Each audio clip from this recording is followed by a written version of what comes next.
Hello everyone, so welcome back to my YouTube channel, and if you're new to my channel, please kindly subscribe. Don't forget to turn on post notification so that you won't miss any video I post.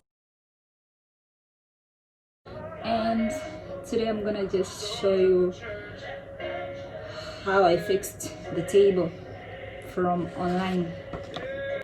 So I like the table, I got this. So here are the steps to fix the table. I hope you can see it, guys. So I have to fix this table and it has to look, where is the final? Yeah, it has to look like this. Let me show you guys. As I said previous, these are the steps. Oh, my hands are shaking, sorry. This is step 1 to step 26 when you're going to get the table, and these are the tools.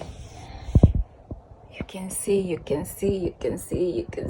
to ta-da. So actually I started by this because actually it was simpler.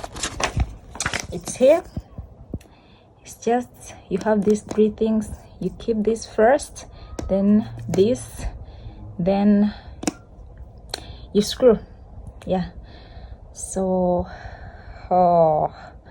let's continue from there where we ended. I'll show you the results.